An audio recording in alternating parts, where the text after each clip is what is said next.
for me, and I guess she didn't associate my being educated and going away to college and all of this with coming back with a job that's more than cleaning up, domestic work. Right. But, and I guess if you're born in 1894, you don't really think about those things. Exactly. Why would you? It's not innate. The value of it is that you were gainfully employed. Yes. The value of it wasn't, your value wasn't removed because of the work that you did. Right. You know what I mean? Because come Sunday morning, you Jackie Shelton Green was saying, you dress up for church and nobody recognizes you from when you used to serve food at school. Hey, Ange. Hey, Leslie. How are you? Thumbs up, thumbs up. All good. Don't get your laptop to do that thing.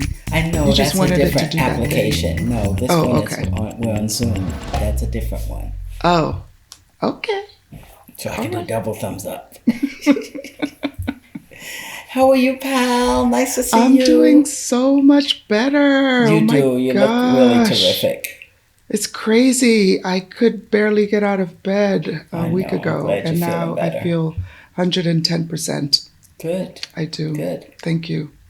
I'd like to think I had a little something to do with you that. You had a little something to do with it. I do what I do. And my family sending me groceries and friends. That's so nice. It was just such a reminder that it's okay to ask for help. I struggle with that, so that's good.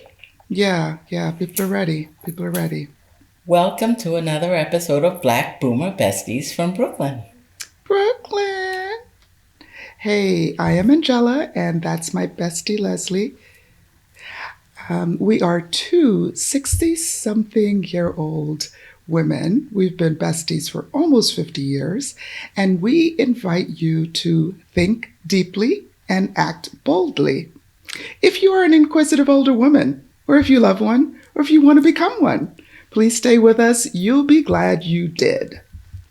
So we invite you to like and subscribe to our channel, and also activate notifications, because that way when we post new content, it'll let you know that it's there, and then it spreads it to other people who may also like our content. So we'll take a second. Please press like and subscribe. Now. Right now. Go. Do it now. Do it now. Okay, so what are we talking about today? Well, you know that I grew up in this big house in Brooklyn with up to 5 generations of people at one time. It was always a party. It was always a party. As a result, I always had a love and respect for my elders. It was a really nurturing environment for me. And it taught me so many things and really just colored the way that I live my life. So I thought that it would be a good idea to talk about that. And I agree, because I grew up in a very different household, but I did grow up for a while in my kind of years where I can remember very clearly the things that I did day to day, hour by hour. I lived with my grandparents, and so they also had a huge influence on my life. And so that would be, I think, a great topic for us today. Okay. All right, jump in. All right. Because I could tell you stories about your grand. I know, about Nana and Balabooby and all of that stuff. So let me just set the stage for our household unit. I was blessed to grow up with not only my grandparents, but my great-grandparents. 2 of my great-grandparents, my great-grandmothers. Nana Margaret was my maternal great-grandmother, and she was born in 1894 in New Jersey. Okay. Man. Another maternal great-grandmother, Nana Lena, I believe she was born in the early 1900s in I believe in New York, although her ancestry might be European. She was very fair skinned. So these were the extreme elders by the time I came along in the early 60s. These were my, Nana Margaret and Nana Lena. And at that point, they did a lot of the child rearing, of us. And then subsequently our children, which is the craziest thing, and made up the fifth generation. Crazy. And Nana Lena, I was fortunate to grow up with her until I was in my middle teenage years. Wow. And then Nana Margaret, I was in my mid-20s. I was pregnant with Amari when she passed away. So by that time, she had already had 2 great-great-grandchildren. That is incredible, Les. 2 great-grandchildren, I should say. Great-grandchildren. Yeah. Wait, well, no, she had great-great because Monique's children were her. She was my great-grandmother. So Shawnee and Saeed were her great-great-grandchildren. Let me tell you, after one great, it could be 50 gets great. Right. It gets to be like 1,000 removed. You know how they say?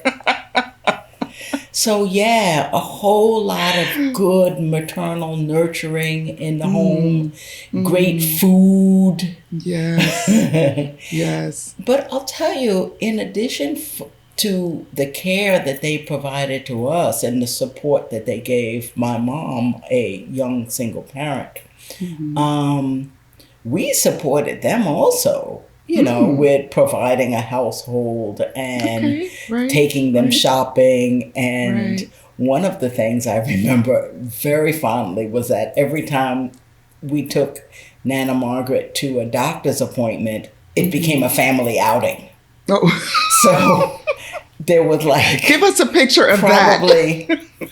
Well, all of the children, the 3 of us, my mom, her, and it's like whoever else could come. There might have been 8 of us squeezed in the car, sitting in the doctor's appointment. Obviously, I wasn't a physician at the time or anything like that. I was a kid. But I just remember, with her, whatever medical problems Nana Margaret had, it was that. And then we would all go out to dinner wherever, we chose. So it was we're going to the doctor. Yeah, it was an outing. It became a real outing for the family, because obviously at that point, I guess Nana was in her 80s perhaps, but, she wasn't going out a whole lot, so the doctor was a huge deal. Right. That's so funny. That reminds me of when, I don't know if it was like that up here, but in Jamaica, when anyone was going to the airport, like everybody, extended family. I have pictures where maybe 20 of us were there to send my cousin. Send off. I think that was the big send off. And you had to be dressed up, of course, because he had crazy. It was like an Oliver scene. Yeah. Oliver Samuels, if you guys don't. Oliver. We'll put some links to, I travel to his regular, stuff. Very regular. I'm telling you, Leslie is such an honorary Jamaican. Like, most people think she's a Jamaican, but she is so infused with Jamaican, like deep Jamaican cultural, iconic stuff. It's crazy. That's like I had herring and plantain for breakfast this morning. Oh my God. You cook that more often than I do, actually. Because it's become like a staple for you. Yeah, not just a staple, but it's a good like a memory, and a good memory for us. Yeah, and but we digress. Back to Nana's. Okay, it's always good to digress to food. That's okay. That type of digressing is allowed. Yes. So I remember we have this this running joke about something Nana Margaret. First of all, I have to say a few words about Nana Ruby. Okay, so Nana Ruby was my mother's mother, my grandmother. So that was Nana Lena's daughter. Okay. So Nana Ruby was grandmother, Nana Lena great-grandmother. Okay. And we'll try to get some pictures. Maybe. Oh, yeah. I have pictures. Some pictures. Yeah, because it'll just kind of give you so much context to these women and their personalities. Okay, so before I say that, typically when African Americans talk about their generations, the South is pretty close to in the story, but it's never a part of your story, or hardly, because these women were born in the New York North. City tri-state area, many of them in Brooklyn. Yeah. Right? So when did the South come in? Do you know?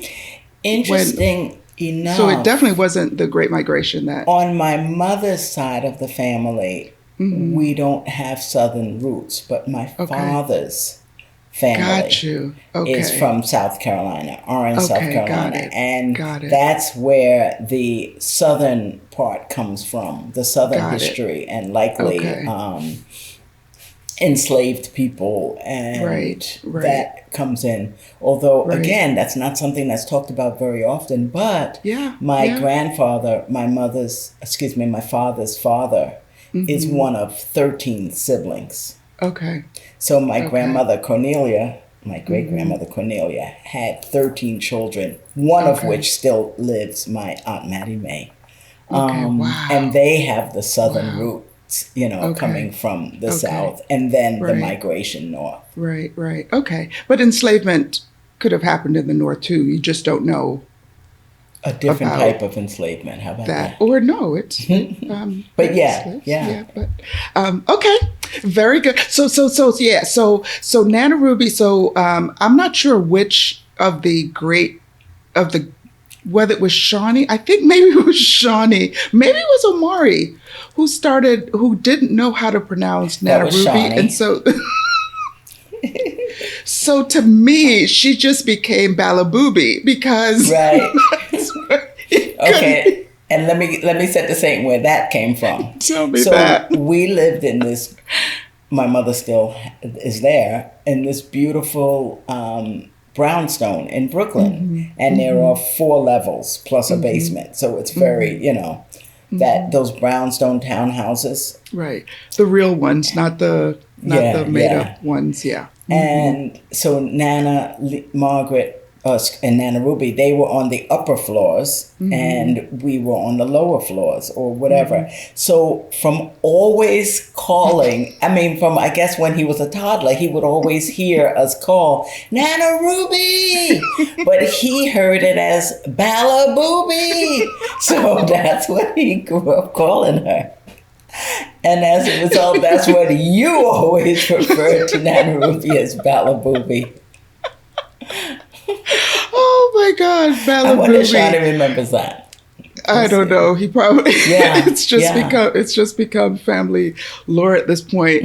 But I remember one of the kind of lasting things from Nana Margaret is when she once asked you, I forget where you were working, but you were a teenager. I don't think you were in your 20s yet, and you were working somewhere.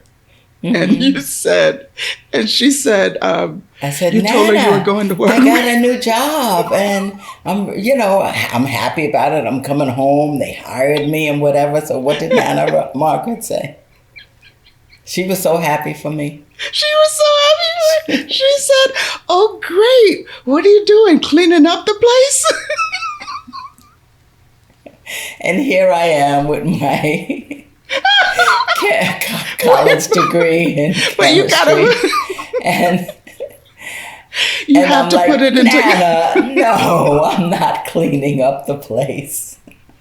You have to put it into context, but you though. Put it, and that's what it is. It's job. Like Nana Margaret's framing. Yes. Is that there are certain things that we do. Black jobs? Yeah. Yeah, my black job, I was supposed to be cleaning up the place. Oh, I'm so happy for you. And I'm like, Nana, no, I'm not cleaning up the place. Oh my gosh, she meant no harm. She was like, she was happy for me. Yes, a job, because those cleaning up the place jobs, you keep them for a long time. But clearly, she...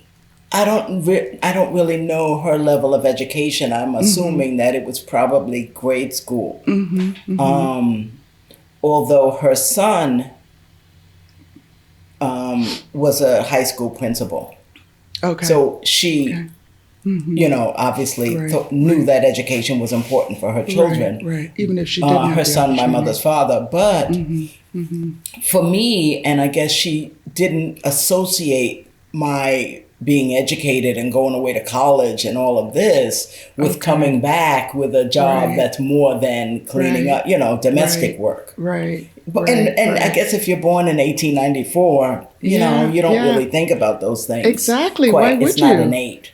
Right. And there wasn't a the the the value of it is that you were gainfully employed.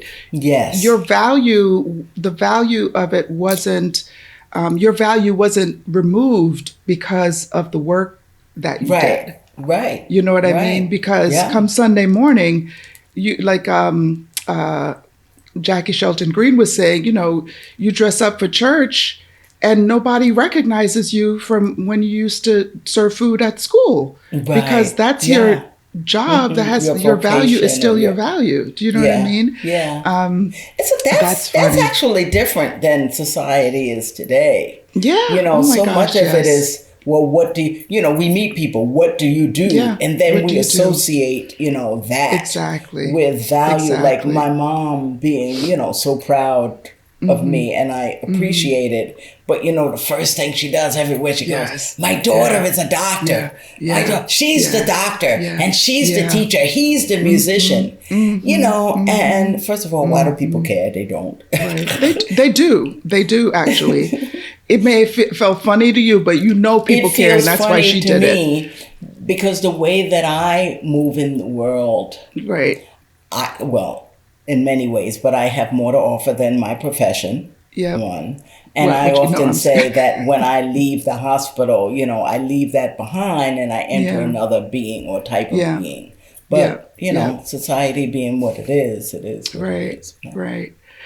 All right. So let me tell you guys a little bit about my um, grandparents that I grew up with, and some of the things that absolutely shaped me, continues to just that thread, and I see this with my children as well. I'm going to speak about my maternal grandparents. I knew my paternal grandparents. I was born in the parish, the town, the home, because I was born at home with my paternal grandparents, but I left there when I was pretty young. So I knew them, I knew of them, I know stories of them. I know kind of how they moved in the world, but I really spent time when I was maybe from 6 to 8 with my maternal grandparents. And so Mm-hmm. that, and because, you're connected typically on your mother's side, for many of us more than fathers, because whatever, mothers give birth. But as an So, aside, mhm, in the Ashanti Kingdom, mhm. it's a maternal lineage also of the Ah, royal okay. family. Ah, right, right, And right. And so then, the men in the mhm, family are mhm, not afforded, well, the sons, I should say, mm, born in that side are not afforded the same, and I'm probably not saying it accurately, right. but the It's women, matriarchal. yeah, Mm-hmm, the women that are mm-hmm, born and their offspring are the ones that mm-hmm, carry the official mm, titles, mm. not the offspring of the males. Well, same in Yeah. Judaism, right? That's how your Jewishness is through your mother's line, not your father's. Ah, I didn't know that. Hmm. It is true. Ah, It is true. It's similarities. true. So That is yeah, why. That yeah, is I why guess I there. am. Okay. So my Grandparents actually met in Cuba. They are Jamaican, but they separately went to Cuba, which was not uncommon at the time. Havana was kind of the big deal. A lot of Europeans went to Havana and so on. But if you know geographically, Jamaica is just below the eastern side of the island of Cuba, right? So due north of Jamaica is Cuba, and it is so Havana is more on the west side and due north. So anyway, so it wasn't uncommon. We were there, and what we learned when we were there is actually there is a group of Jamaican descended people. There's a name for them, and I don't remember the name, but I remember one of our taxi drivers was telling us that there's a group there of Jamaican descendants. So there are strong ties to Jamaica and Cuba. So my grandparents both went to Cuba, and they met there. And so my mom and all of her siblings are Cuban, born there, and then emigrated from Cuba to Jamaica when they were 10 in that range. I see. So I grew up in a household with my grandparents where there was a picture of Jesus, but there was also a picture of Marcus Garvey. I didn't know until up in my years that my grandparents were Garveyites, and that they had 4 children. My mother is the eldest. Her sister and the firstborn son, his name was Marcus, and my aunt's name is Amy Jakes, who is Marcus Garvey's wife's name. So when I say Garveyites, I mean staunch Garveyites.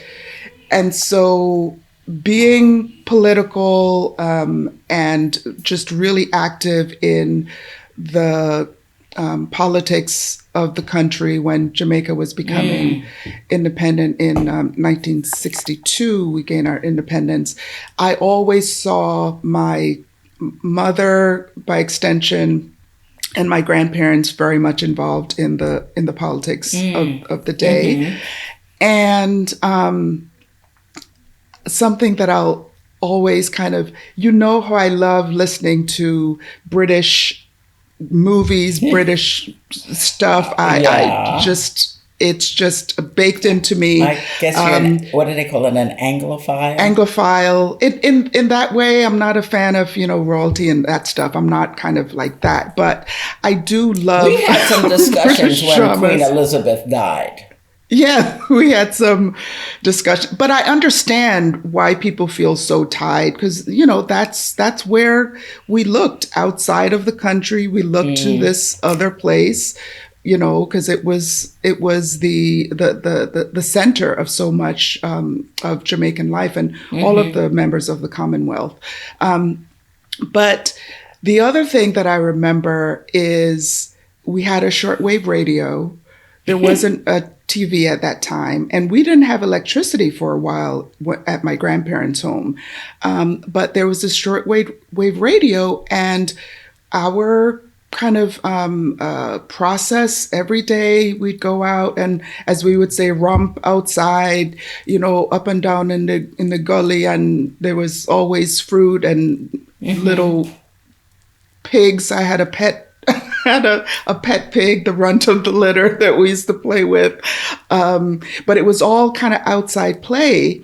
But in the evenings, we would come and we would listen to the BBC on the radio. Oh. So getting news from all over the world, that came because of my how I grew up with my grandparents. I think maybe too because as they used to say, the sun never set on British soil. Yeah. The British were so such the center of colonialism. They touched countries, they colonized countries all over the globe. And so the BBC became this place where all of this kind of global information is disseminated, right?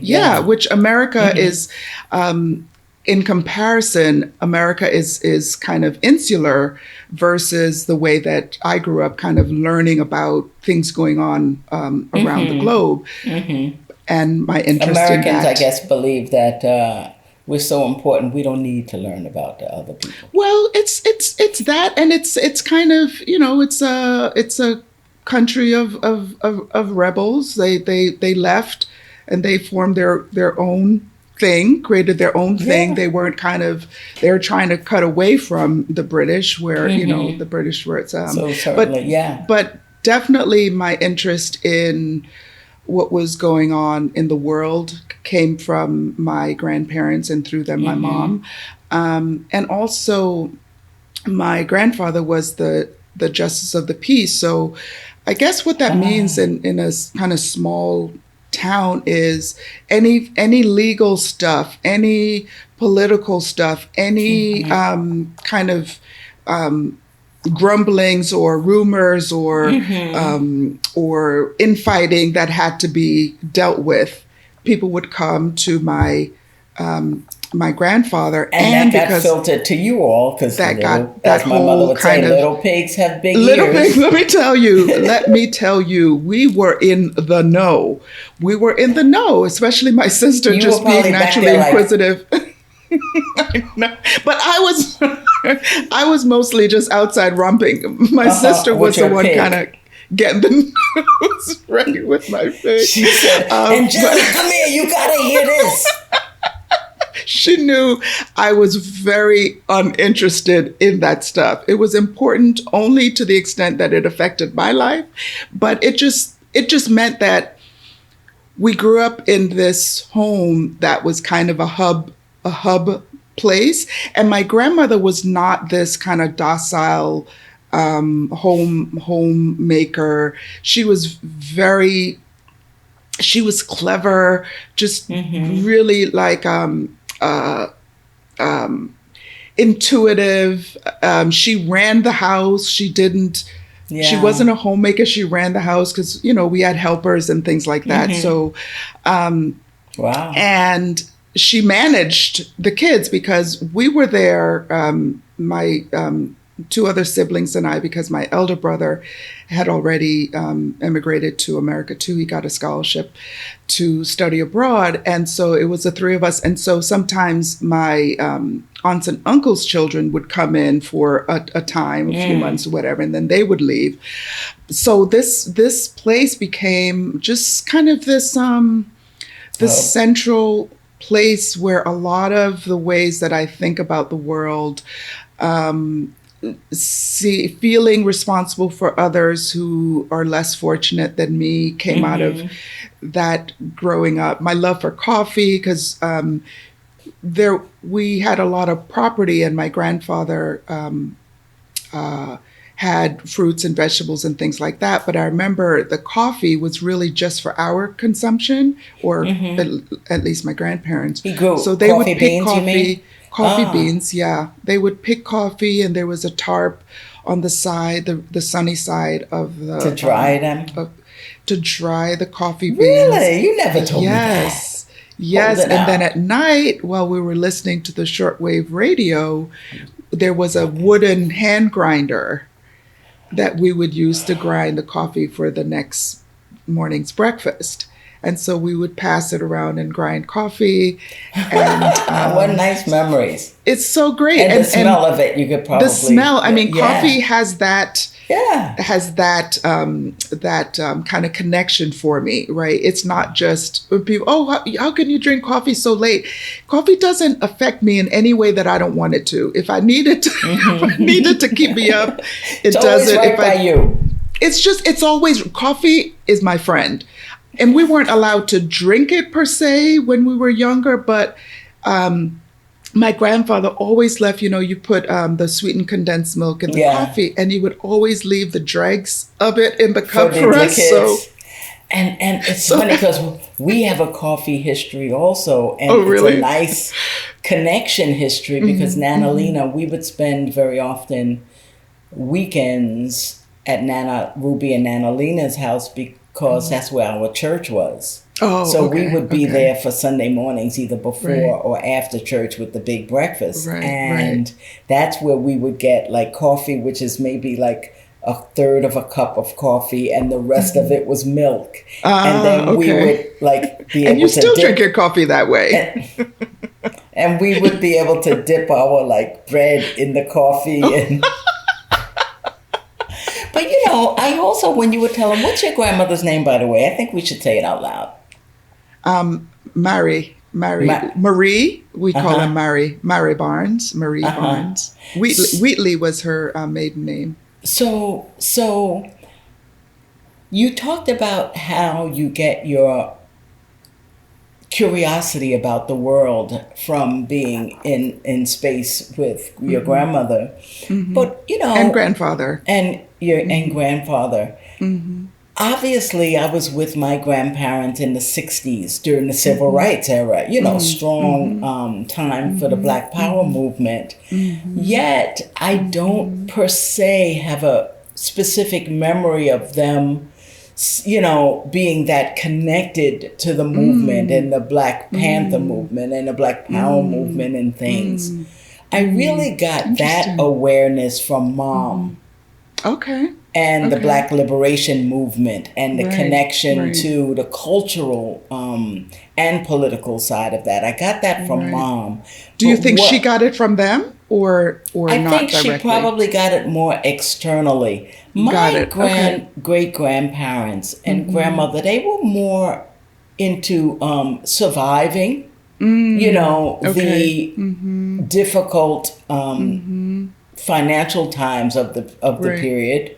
Right. And not just that, they were also bringing the family together. So Mm. their Okay. bent, I would say, is more internal in terms of a lot more closer knit, keeping the Got it. family together and Got it. surviving in society Mm. financially. Mm-hmm. I Mm-hmm. remember asking Nana Margaret or Nana Ruby, I don't recall which one, how Mm-hmm. was it, after learning about the Great Depression and people jumping Right. off the sides of buildings and Right. things Right. like that when the Right. stock Right. market crashed? Yeah. I said, well, how was it for you? What do you remember about it? And she's like, I don't remember it very much. It was just another Mm. day for us. Mm. And I don't get the Mm. sense that they lost very much in the stock market. Right. Right. I don't think there was a loss of their home or anything because I think that Right. they were always, as Clay Kane would say, scratching and surviving. Right. Making a way out of minimal ways and whatever it is, Mm-hmm. jobs that Mm-hmm. they've had. Mm-hmm. So Mm-hmm. she really Mm-hmm. said that it didn't affect them. And this was about 35 years after that event. She didn't Mm. say that it made that much of an impact in her Yeah, because they life. were living, in the ways that I think, from what I read of that history, a lot of what happened for people is a shock from going from having to not having. And so I would Yeah, imagine for many Black folks who didn't have to begin with, it yeah. was a blip for It them, was exactly, instead of exactly. this kind So of big and change. one could say that in a way, my family in that regard was better prepared for the change, Mm, the economic mm, upheaval mm, change mm. than many other people who, as you Interesting. said, had it first and then did Interesting. not. Yeah, We yeah, still ate our yeah. lamb chops for breakfast on Sunday Right. mornings, and That's so funny. I yeah. definitely remember my grandfather would get angry when I would be given white dolls. Hmm. So this sense of my connected to Africanness was definitely instilled pretty early in me. And I remember just never feeling like the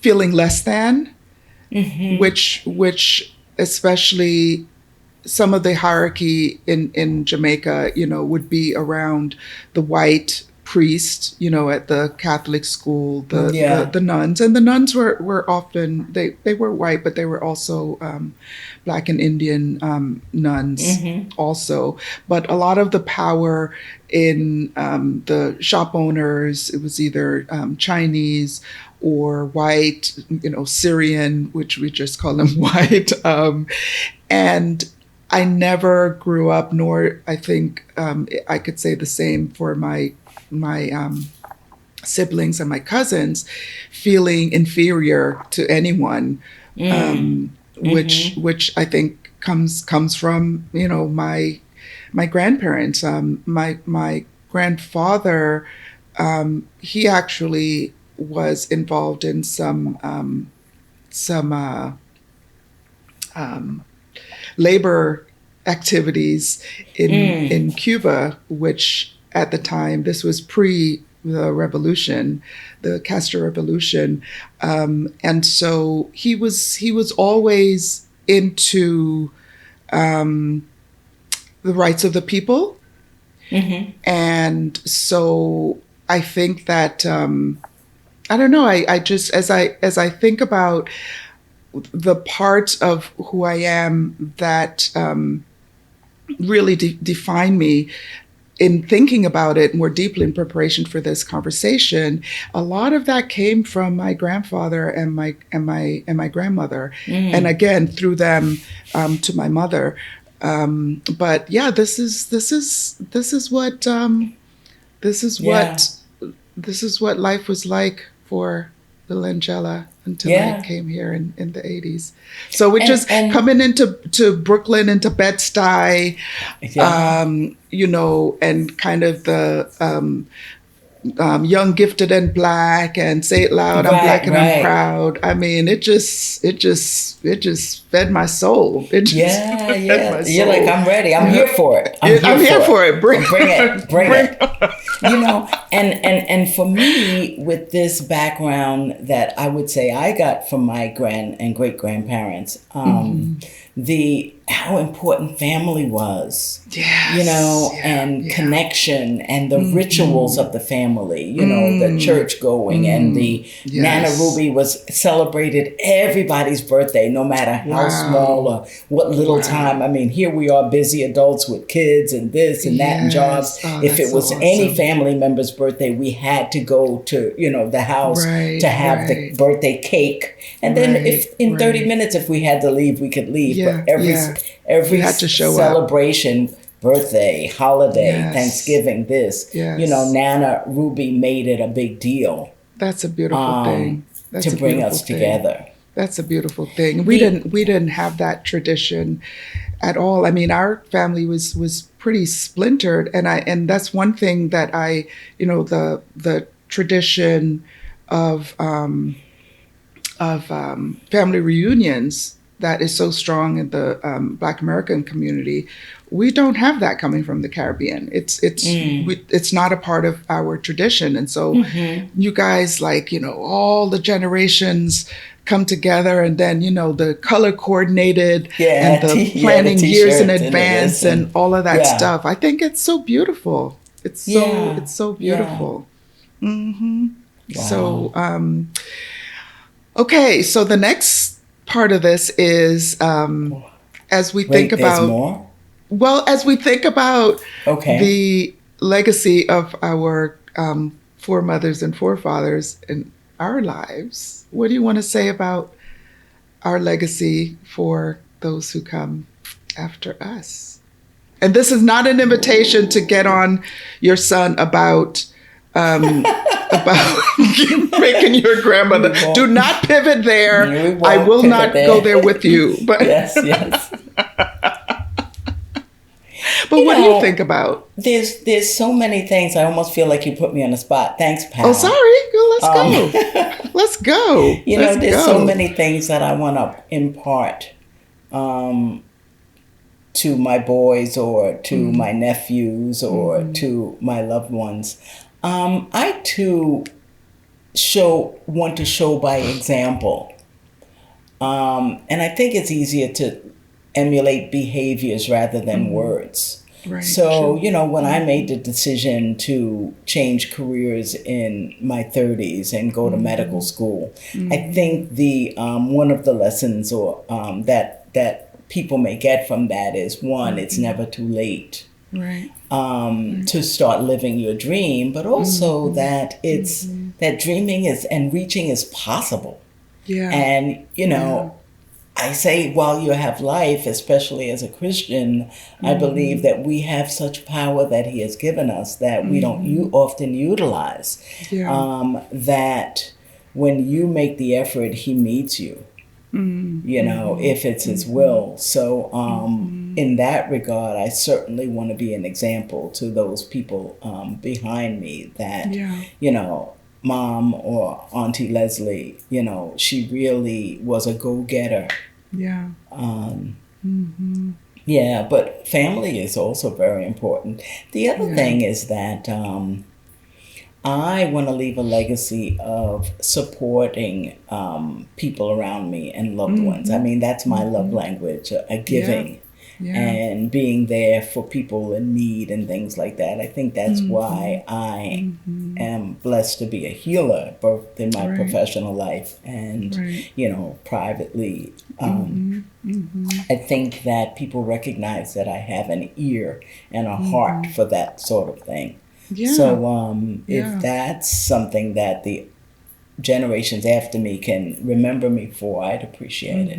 I think that would be Yeah, and I wonderful. think too, as you talked about your kind of your family culture around coming together, you are also that person. I mean, you're naturally like bring people together to have events. Just you're such great at entertaining, creating, just cooking. You're an amazing cook. You know that, but you love to I do. set a beautiful celebration.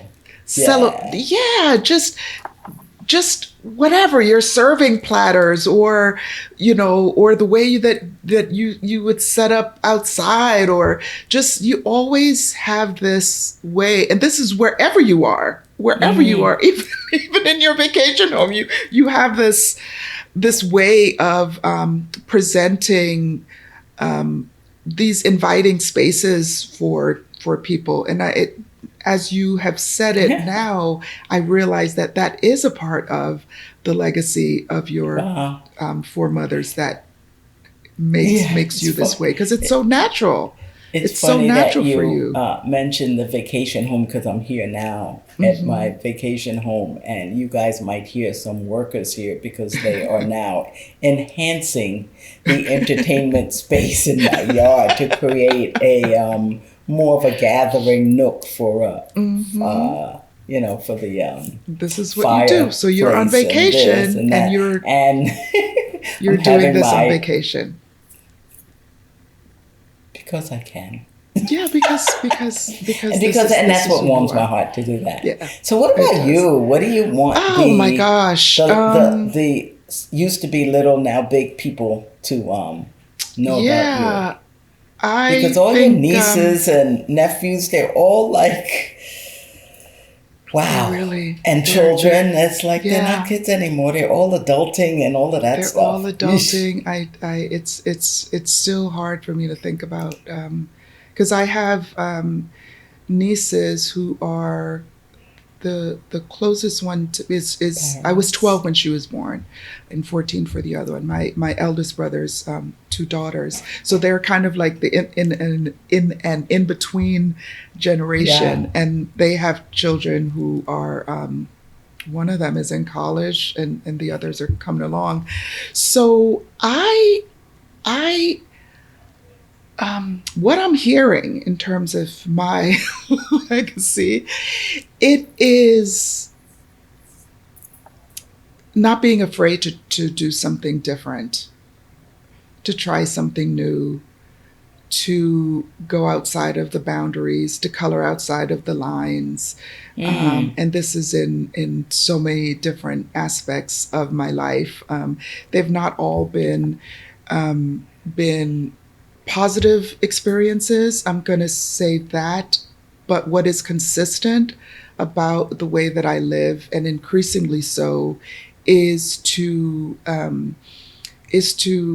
seek joy, is to try things that you might not have thought was possible, because the possibility exists and you can try it, and you just might be that person. So what I have had the pleasure of hearing now, as these younger folks have gotten old enough and can let me know, like when I'm introduced, when I was up in New Jersey a few weeks ago and my niece was introducing me to some of her colleagues, just hearing the way that I'm introduced to other people. Oh, this is my aunt who, and if you wonder why I'm like this, it's because of her, and things like that. It's very that's so affirming. It's so affirming, and it is some things you hope to be, and then when you hear it, it's a beautiful thing. It really is a beautiful thing. It is. It really is a beautiful thing. So this was a great theme and a great talk. Thank you for that. Thank you. You're welcome for that. Thank you for engaging. I know that, that there's this, there was this, these beautiful vignettes that we were able to share about these generations. And because we are about getting people to think deeply and act boldly, I wanted to pass on the idea that we are, if not already, we are the ancestors of other people, whether they are biological or otherwise. Our lives tell a story also, and we can still decide how we want to shape that story. Right. And I think that just thinking about this can encourage us to be more storytellers. I mean, our whole podcast, and it's going to stay because it's archived and it lives on, and that's a story in itself. However, we can verbally pass on a lot of stories because we're the elders, as you said. I'm blessed to have my mom still, so I'm one generation away from that. But many people our age, you of course have lost both of your parents at this point. So we are them. We be them. So we be them. We is they. So the stories that we pass on are the ones that is like, hey, Grandma Leslie used to tell me that, or Mom used to always say, or I know, my little Aiden. She sends me pictures of what she's wearing to school in the second grade now. So I said, what are you wearing? She said, I'm wearing a pink. And then she said something, I'm wearing a skirt. Oh, Lord. I'm like, what do you know about a skirt? A shorts and skirt combo. I used to love those. I'm like, these. I used to love a skirt. Couldn't tell me nothing. A good skirt. That's right. So, anyway. That's right. But I hope that this gives you guys something to think about in terms of either your legacies or what legacies have been left for you that you might be living out, good and bad. There are always things that you want to promote, but there might be also things that you may want to downplay. But I think talking about it and uncovering things that might have previously been secretive, I think that might be helpful. There may be enough time removed from the pain and sting of difficult things, difficult conversations, maybe. Anyway. Awesome. All right. Well, this has been another episode of Black Boomer Besties from Brooklyn. Brooklyn.